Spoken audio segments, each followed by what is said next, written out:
West Denver. Sleep deprived and heavily caffeinated. All right, let's do this then. This is the Jeff and Bill Show. I don't agree with that. They don't always agree, but hey, at least they have coffee. Coffee. And each other. I love you, man. God help us. I want to bless him. We need all the help we can get. Now here's Jeff Hunt and Bill Thorpe. The Jeff and Bill Show on News Talk 710 KNUS.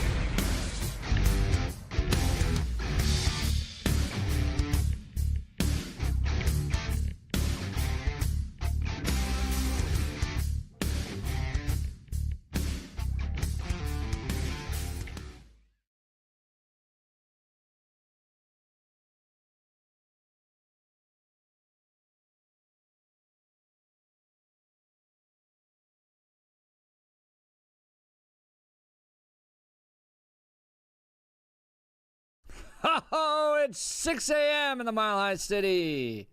I love that opening. I do too. The amount of text messages we get on that one is just fantastic. Oh, it's wonderful. It's, that 6 a.m. alarm goes off and we're singing the blues. Yes, we are. Is it really this early? It is Thursday, October 2nd, 2025. Good morning, Denver, Colorado. You've tuned in to the Jeff and Bill Show, News Talk 710 KNUS. I'm your co-host, Jeff Hunt, along with Bill Thorpe, bringing you the freshest insights, hottest takes from the right, left, and center. Lots to talk about today. The Rockies GM is out. Meme battles between Republicans and Democrats. Sombreros and kittens. It's the battle of sombreros and kittens. With the Democrats running around going, "Oh, you put us in sombreros. You're such a racist." And then Donald Trump and J.D. Vance doubling down on it. More sombreros and more sombreros. And then the Democrats trying to figure out how to meme, responding with kittens. I don't know if you saw that. But the kitten response. It's so funny. Welcome to 2025. We battle via memes. We're going to talk to government. As if we are all in middle school. Yeah, this is great. And you wonder why things are spinning out of control. Wow, this is exactly where the people in charge that are making the laws are now making fun of each other by posting middle school memes. Good job, people. Good job, guys. And I don't know if we should really throw so much shade. Oh, the thing is, because I was making memes of Jared Polis and his frumpiness last night. The thing for me is that I understand my juvenile nature. I proudly embrace it. Have you heard you choose the news? But we're also not elected. Exactly. And we know our place, Bill. I know, yes. This is why I always say I should not be elected to anything because I understand the lunacy and idiocy that lives inside of me. That's why I should not be in charge. And that's why I'm allowed to critique those that are, because they're acting like me. That's not good. Well, I pointed this out when people get very angry about whatever Jeff Hurd votes on. I am not Jeff Hurd, and thankfully, nobody has given me the power to vote on anything. I think we can all feel rest assured that Jeff and Bill will not be voting on anything that will actually affect your life. Are you ever tempted, though, to start responding back every once in a while? My favorite is when I get text messages from members of Congress to Jeff Hurd. And they end up in my inbox. I love that. And people are like, well, what do they say? And I'm like, well, mostly it's just bids for indecent proposal and bribes. Yeah, exactly. It's mostly bribes, and those aren't tax deductible. So what am I supposed to do here? I kid. No. That's fantastic. We're going to talk the government shutdown as it continues into its second day. Who do you blame? And this California loophole on Medicaid sent me down a rabbit hole, because that's really part of the crux of this debate is, can Medicaid be used for illegal immigrants? How California got around this is fascinating. I'll give you all the insight on that. Plus, Colorado adding more and more speed cameras out there. Is this a good way to drive revenue and keep our streets safe, or Big Brother invading your space? We'll get to all of that and more, but now it's time for news and comment with Mr. Blake Olson. Blake Olson. Blake Olson, news and comment. Good Thursday morning. 51 in Denver, expecting a high of 82 today. This portion of the news sponsored by Pastor Camp Heating and Air Conditioning at 303-777-1234 to learn more about special savings opportunities on Lennox equipment. Our top story at Parker man is facing charges after bomb and death threats were made against a local church. Douglas County DA George Brockler. You can imagine, given what's taken place in current events, to have the allegations that there are bombs at a place of worship, that has to be treated seriously. Police say 27-year-old Patrick Michael Sparks is accused of targeting Crossroads Community Church, where about 2,000 people worship each weekend. Court records show Sparks, a former attendee, is charged with making the threats through emails and through comments on a church service live stream in August and September, along with stalking and harassment.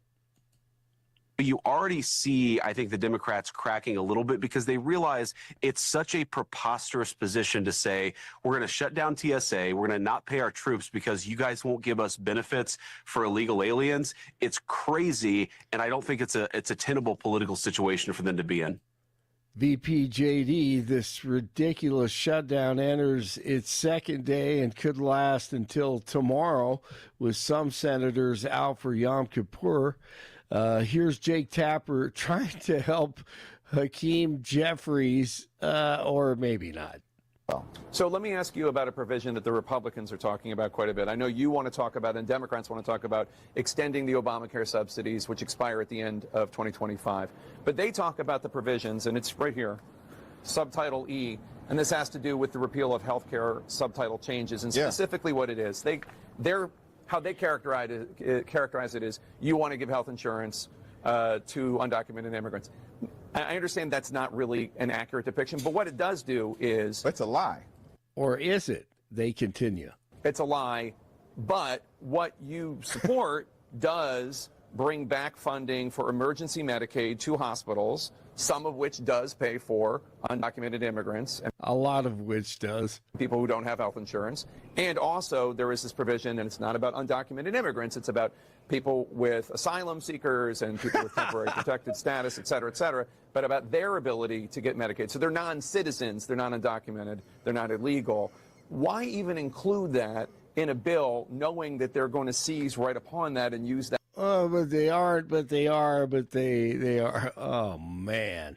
The shutdown isn't expected to impact Colorado in the short term, but state-run programs could feel the effects if it goes beyond a couple of weeks. Colorado is heavily reliant on federal funding, of course. The state is expecting around $14 billion in this year's budget. Over 41,000 people in Colorado are federally employed.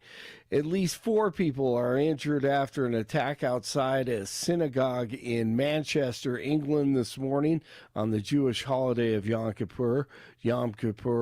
The suspect was reportedly seen driving a vehicle towards the crowd before going on the attack. He failed to gain entry into the synagogue and was shot by armed officers at the scene. Thank God. No one is hurt after a small plane crash landing in the Springs early Wednesday. Air traffic control audio captured the pilot making repeated Mayday calls just minutes after takeoff from the Springs airport around 4 a.m. 4 in the morning. Mayday, mayday, mayday. Mayday, mayday, mayday. Air F4, mayday. Police say the Piper PA-28 struck a couple of power poles but came down without causing any serious damage on Powers Boulevard near Barnes Road. One person had to be treated for injuries after 2 Delta regional jets collided at low speeds while taxiing Wednesday night at LaGuardia. ICE agents will be on hand at the Super Bowl. That word follows the announcement that Puerto Rican superstar Bad Bunny will headline the halftime show. Homeland Security Advisor Corey Lewandowski said there's nowhere that you can provide a safe haven for people in the country illegally. All right, what is Pope Leo doing? My goodness, blessing a chunk of ice at some climate conference. I would now like to invite you to stand for the blessing of the waters. And there's a huge chunk of ice. It's about half the size of a human body, pretty wide. He walks up to it and blesses it, the ice. Has his hand on it. This was so weird. Arnold Schwarzenegger was there, and they all held on to this long blue tarp and waved it. All these people at this climate conference. Let me see if I can get some music in there. They show the ice dripping.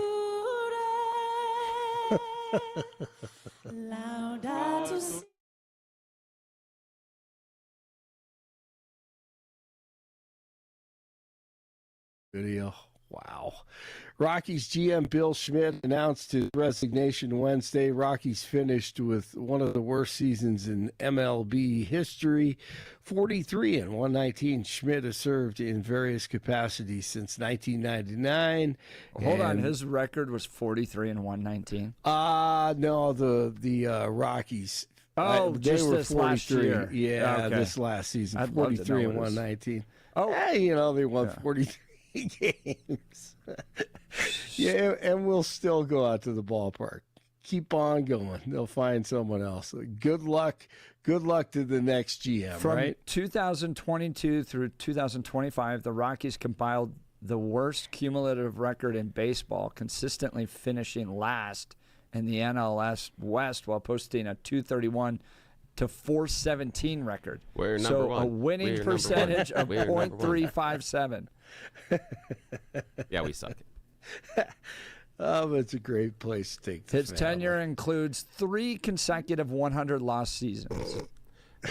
It's embarrassing. Should we even be a Major League Baseball team at this point? Again, this is why I argue for relegation.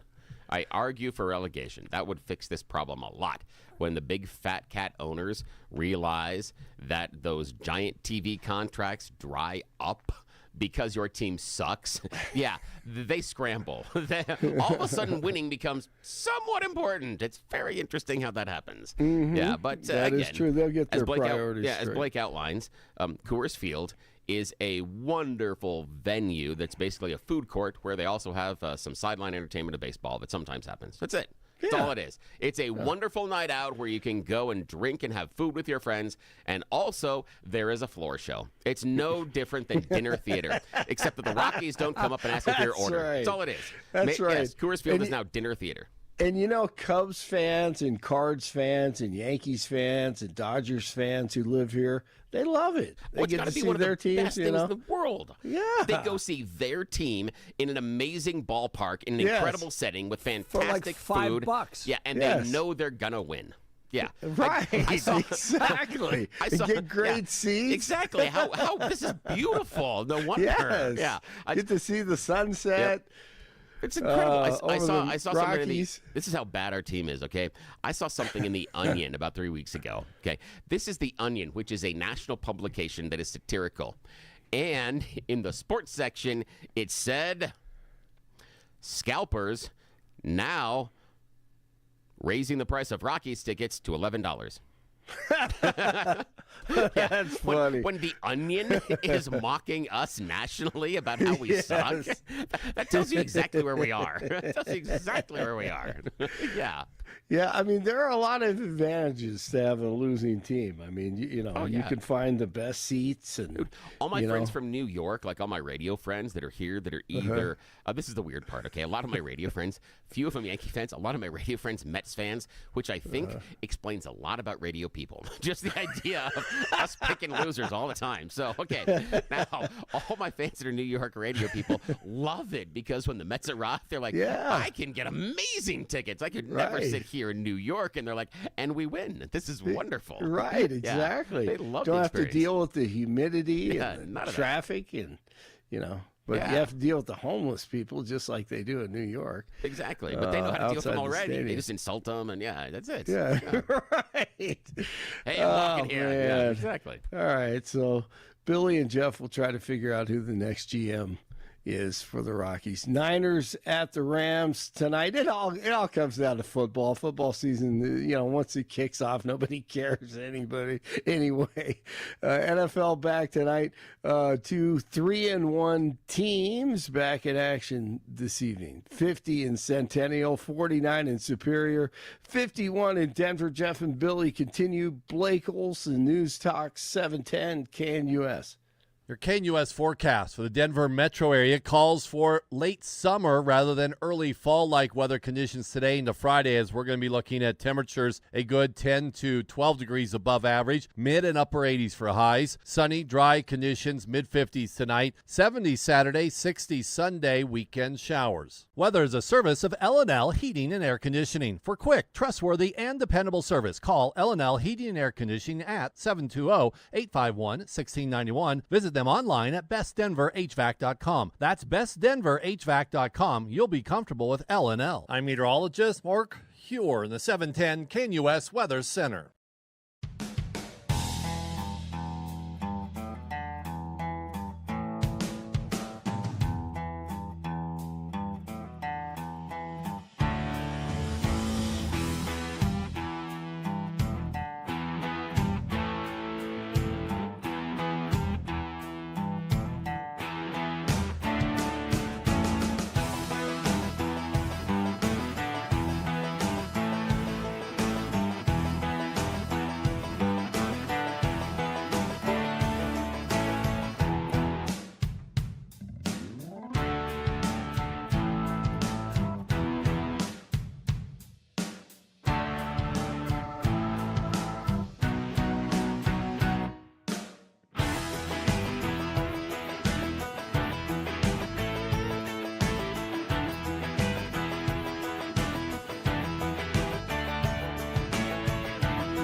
Welcome back to the Jeff and Bill Show. Bill, you remember that Des Moines superintendent?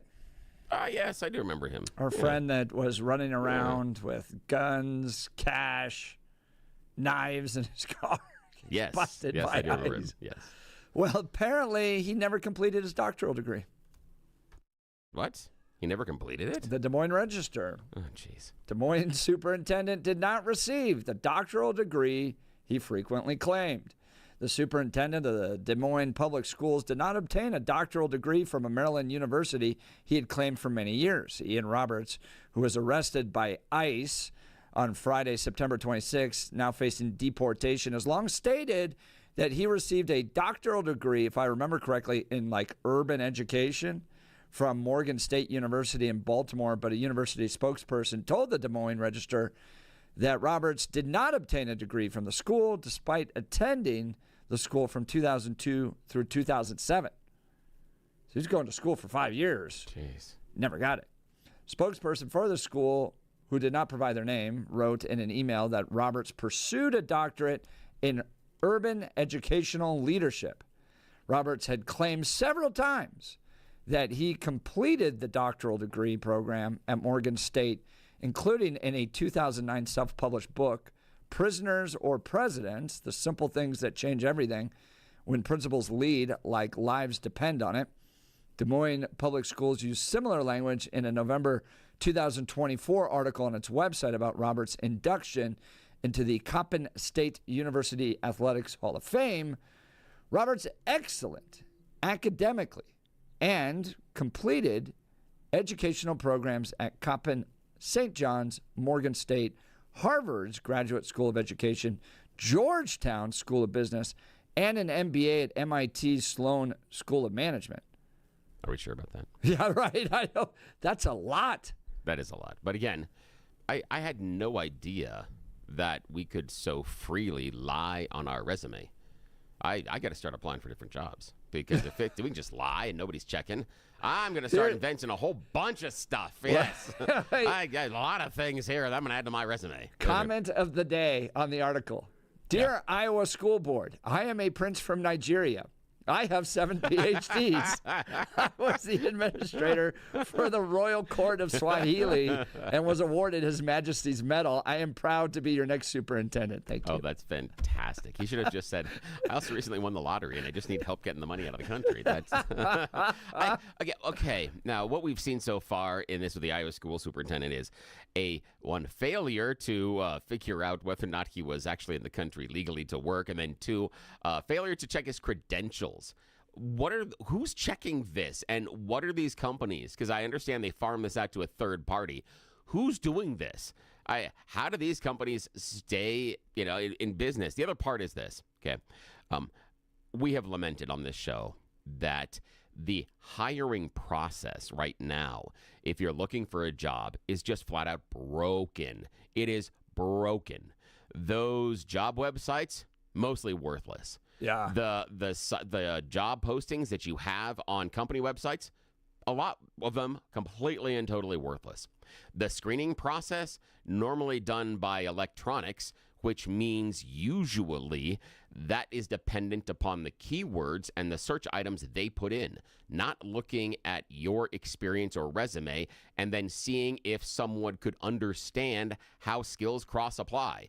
If you don't put in the 3 magic keywords, even if you are the best possible candidate with 20,000 years experience, you get rejected.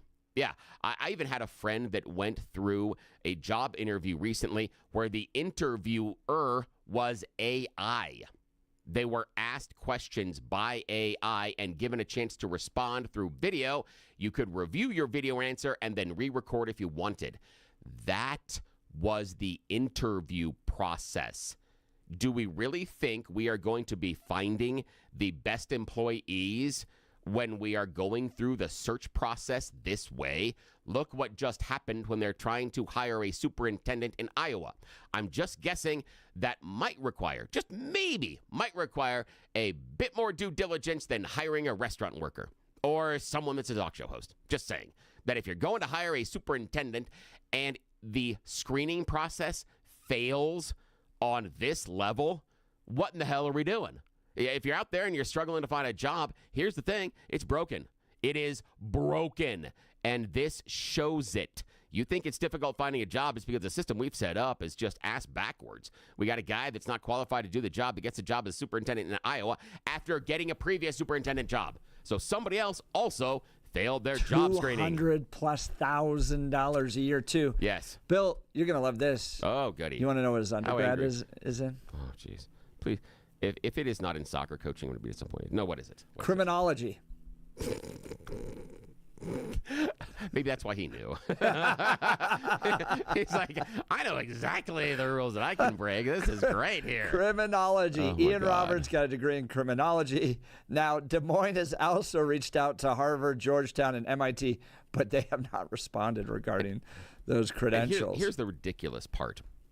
I am old enough to have been in the workforce to where there used to be a human that would call and verify some of the stuff on the resume. I have been the person on the totem pole at one point who had to do that. So I understand. Yeah, it's a little bit of a time suck, but you get to have a personal conversation with another individual on the other end and verify whether this individual did what they say they did. The computers seem to not know that. This is a problem, and part of it is because we don't want to go through the process of actually verifying this ourselves. We want the AI and the computer to do it, which, again, is only as smart as what we program it to do. And we've seen how well that's working. The school district, it's farmed it out to a third party. Yeah, and they still failed. For me, Still after failed. Lehman Brothers, third-party fact-check review things, I just... Sorry, I got burned pretty bad on the guys that were supposed to be making sure that the mortgage bundling that was taking place in the mid-2000s were just collecting cash under the table and passing it on. Yeah, so here we go. Yeah, there you go. That's great. That's just wonderful. Again, I've got to update my resume this afternoon because George there are a whole lot of Brockler- things I'm going to invent. George Who knew that I Brockler was pointed an out, astronaut in training? Who why knew? was this guy allowed to resign Yeah, that's a good point. at this point? Yeah, that is a good point because he should have not resigned because that's different on your resume. And I know that especially in the educational system because a person that I know that works as a teacher had a school supervisor get fired for, let's just say, moral turpitude, doing some naughty things while in the position.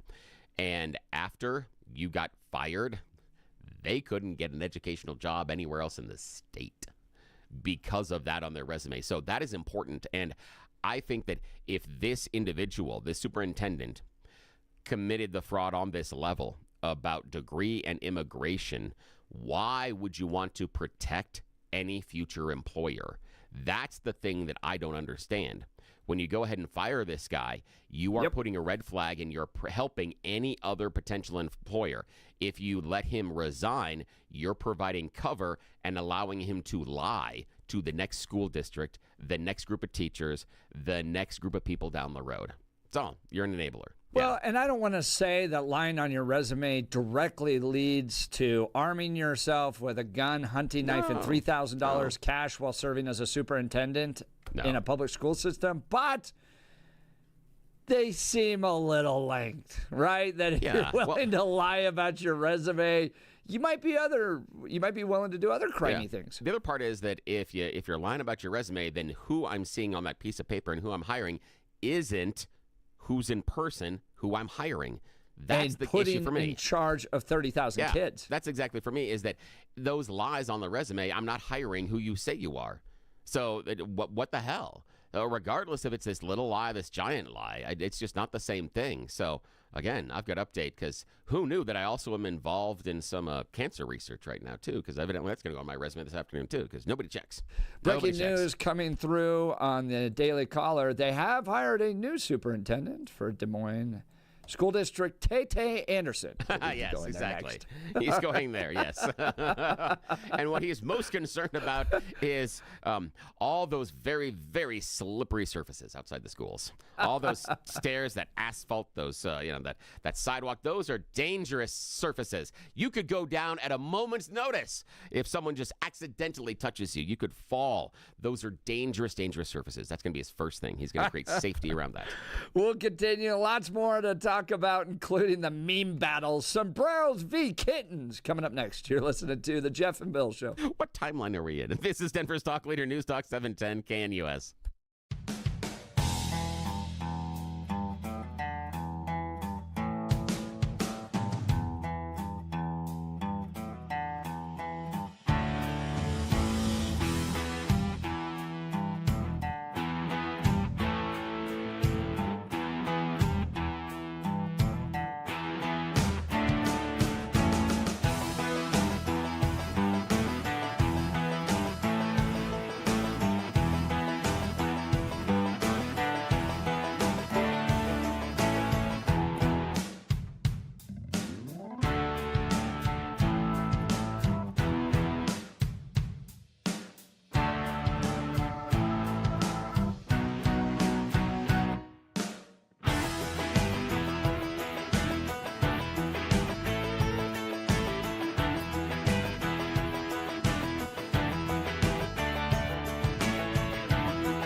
to the Jeff and Bill Show. Have you seen the battle over the government shutdown on social media? Republicans putting Hakeem Jeffries in sombreros and mustaches, and Democrats calling it bigoted, racist.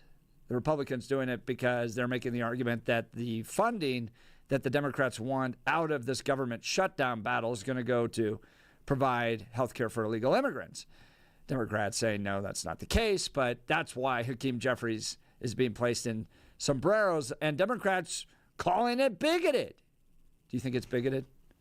No, I really don't. I mean, I see what they're trying to do, and I see why they're making fun of them, but I mean, you juvenile little dummies. The thing for me is that the Democrats, in some ways, could have Tai Chi'd or judo flipped this. They could have gone ahead, and I'm going back to the Austin Powers. Oh, judo flip! So the idea being they could have done something rather than fighting back and going, because the worst thing they did was when the Democrats came out and said, you're hurting our feelings. That was the point. That you missed that. And so as soon as you sit there and start going, you're hurting our feelings, they're going to keep doing it. Of course. So what the Democrats should have done is embrace it. Now, if it was me, I would have honestly leaned into it and probably held a press conference with a mariachi band and handed out breakfast burritos to everybody there in the press corps and had this conversation. And what I would have talked about is the idea that, and this is where I would have taken it, I would have gone, hey, everybody, the Republicans are saying that we're trying to do this. No, we're not. Let me outline this, and this is why we care about it. Yes, it's cute that they make us all. I would show up in a damn sombrero. I don't care. That's what I would do. If I could get Juan Valdez and his donkey with me as well and the coffee beans, yes, 110%. I would go hard into it because once you lean into it, you take away the power of the bully to make fun of you. I think you're exactly right. Do you find it funny, though, that Democrats are always claiming any time of cultural appropriation as racist? Like one of the funniest videos was when Will Witt walks around UCLA dressed with a sombrero and a really exaggerated Mexican mustache, and all the college students are like, that's cultural appropriation. Yeah. That's racism. You need to take that off. They're very serious about that. And then he goes to a Mexican part of town, and they all think it's great. Yeah. They love the fact that they're like, yay, you're one of us. And they're having fun, and they're eating food and all that stuff. Is there something to it? Oh, yeah. They went after Aunt Jemima and Land O'Lakes. It seemed like they only took off people of color off these packages and left the Quaker Oats guy. Yeah, it's... for me, there are two things inside of this, and that's what the Democrats don't necessarily realize is anytime there is something like a meme or something like the guy that's walking around in the sombrero and the exaggerated mustache, there's context inside of it, and you have to realize that what is the purpose or intent of the individual doing it. And then you do also have to take in the idea of who's receiving it, who's on the other end, and how it can be interpreted. And yes, in any sort of situation where there is satire or comedy, hurt feelings can and usually do happen at some level. So I feel that many times that's baked into it. I feel that the Democrats, more times than not, exaggerate that injury to a community. And they don't understand the context or the nature of what's going on.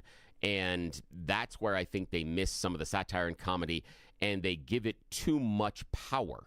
Because as soon as you get offended and you say that it hurts you, now that image, that action now is greater and has a heck of a lot more impact on the rest of your life. I tell my kids all the time that it is your friends, it's your family, and yourself that defines you. Everybody else outside of that, who cares? That individual that makes fun of your shoes on the bus, or that person that makes fun of your T-shirt on the playground or in class, doesn't matter, because Dr. Seuss said it. Those that matter don't mind, and those that mind don't matter. That's it. That's it. Is they're taking, in too many cases, they're taking what is satire comedy or even sometimes mocking and making it way too personal. I agree with you. And I think the best response is like what you saw with Charlie Kirk and South Park. Yeah. Right? Where they're calling him the master debater. Yes. And mocking him, and he fully embraced it. In fact, he made it his his image there, because he had so much fun with it. I don't know if you see this. I see it, and it could just be because I'm not on that side. But it doesn't seem like the other side can meme all that well. So Gavin Newsom was trying to come up with J.D. Vance images that make him look like an Oompa Loompa, and it just didn't land. Like, it just wasn't that funny. And in fact, J.D. embraced it and made it even more exaggerated. They come out with a series of kittens battling over the bill in Congress. It just doesn't seem like the left can quite meme as well as Republicans can. I would disagree. I actually think the left is a little bit better at it because the left is a little more in tune with some of the pop culture references and some of the things that go on in that world. Here's where they're bad. Most politicians are incredibly bad at it, just universally. They're bad at the meme responses. One of the ones I'll tell you that went wild for a while that was on the liberal side of things was babyface J.D. Vance. That went everywhere for a while. And we even saw stories about someone trying to use that as their passport photo crossing the border from Canada, kind of a thing. So there's a lot, but the responsive memes never really go over as well. The idea that, oh, you made fun of me in a meme, I'm going to meme right back at you with this. Those almost never work out well, regardless of who it is. And that's the mistake the Democrats are making at this point. But the idea being, I've seen more of the Democrats, if we had to do something on, let's just say K-pop Demon Hunters, chances are there are going to be more Democrats and liberals that would get the reference and be able to meme that than conservative Republicans. And if all of you listening to the show just went, the what? Exactly. Yeah, I rest my case. I rest my case. They have three of the top, that movie has 3 of the top 5 songs on the Billboard Hot 100. Yeah, it is culturally relevant, but there's a whole group of people that don't know what it is or why. So, but again, the responsive memes, I think they're awful at it, and I don't think that Democrat lawmakers are necessarily good at it. I think there are a few exceptions, AOC being one, but by and large, they are atrocious at it. And one of the worst people in the entire planet on doing memes is Chuck Schumer. He's an example of what not to do. Chuck's awful at social media. He has no idea what he's doing, and someone should take his phone away. And the cheese off the cheeseburgers. Yes. That's exactly the point. Yes. Just so bad. We'll continue. We got You Choose the News coming up. You're listening to The Jeff and Bill Show. This is Denver's Talk Leader News Talk 710 KNUS.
Welcome back to the Jeff and Bill Show. Unfortunately, Bill, not enough signatures to recall Amy Padden.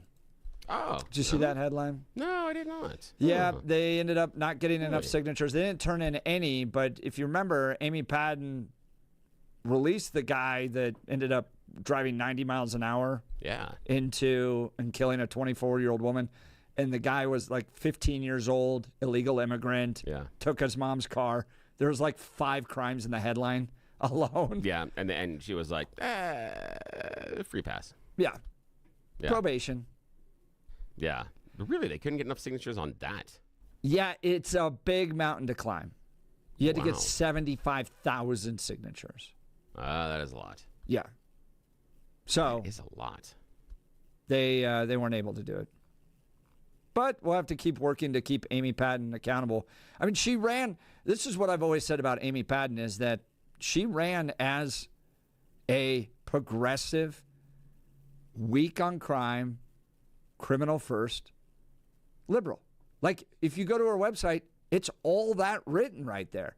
We put too many people in prison. We need to figure out ways to help them in the future and not just lock them away type of stuff. Restorative justice, social, progressive type of policies. So, I mean, it wasn't a shock that she kind of lets these people out. This is literally on her website. Yeah. And people were like, that's who we want to be our DA. So. Yeah, and I think that as you roll into the next election cycle, et cetera, and constituents, I would suggest having a conversation about restorative justice for the victims as well. I think that might be a weakness in her approach so far. And the issue being the illegal immigrant, the idea that that person had probation. One of the things that I really, really respect at the core of my being about George Brockler is when he's looking at charging a crime, he's doing it for the victim. He's trying to be their voice to prevent this from happening. Now, does George take into consideration the crime, why it happened, who committed it, those type of circumstances? Yes. But his focus is on making sure the victim gets justice. And I think that is the weakness in what we are seeing Amy Padden's approach. She seems to be focused on the criminal and what she views as justice for them.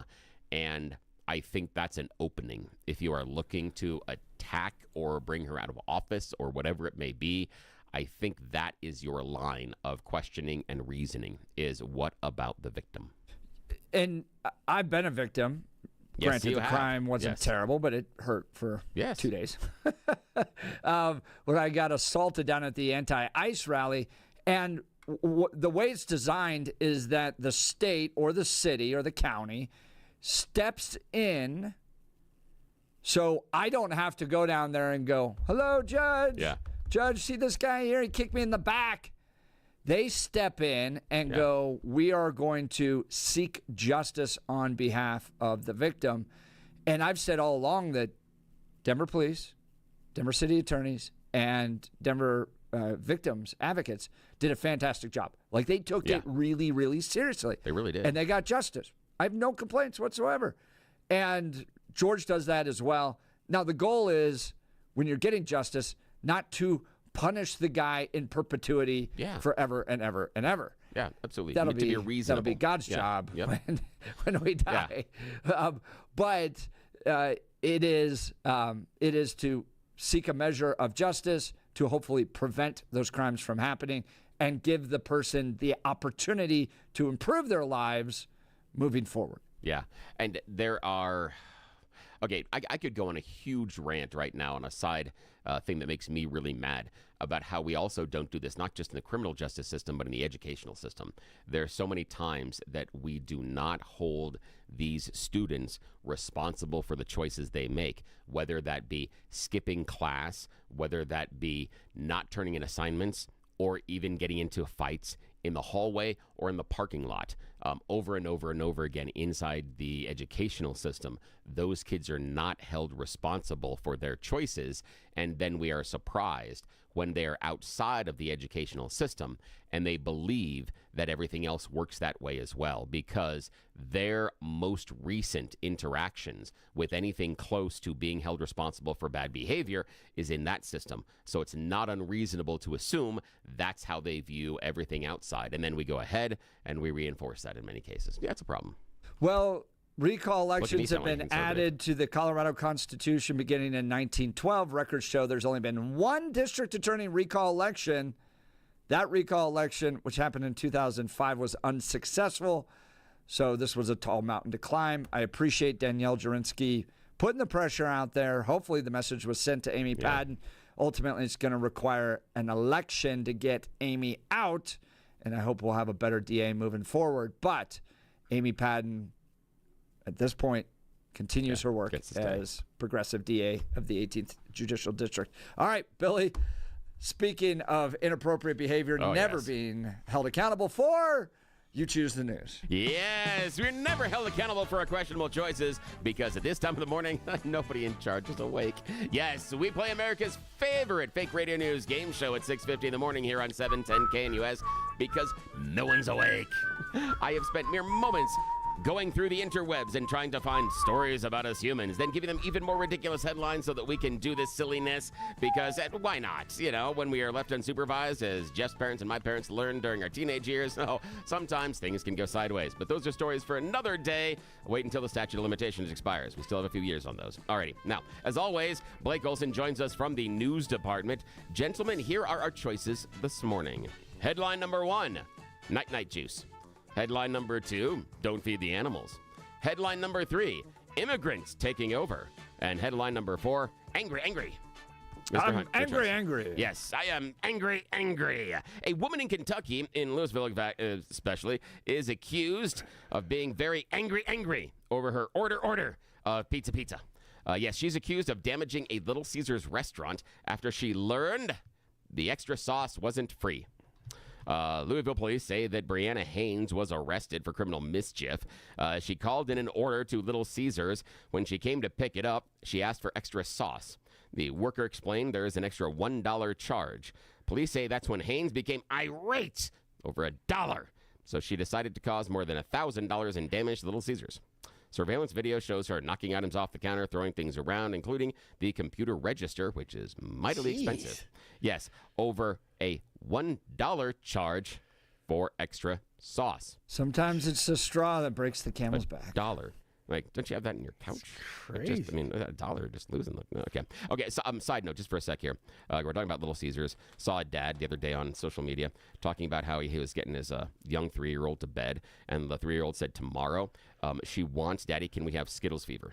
And they're like, what the heck is this? Skittles fever, what are we talking about? They get the other kids in to start talking to the baby, and the baby at one point starts going, baby getting very mad, because they don't understand what Skittles fever is, and she doesn't like candy. Finally, the 8-year-old says, no, what shape is it? And she goes, it's round and square. They go, what? And the 8-year-old goes, pizza? Are you talking about Little Caesars? And the kid goes, yes, Skittles fever.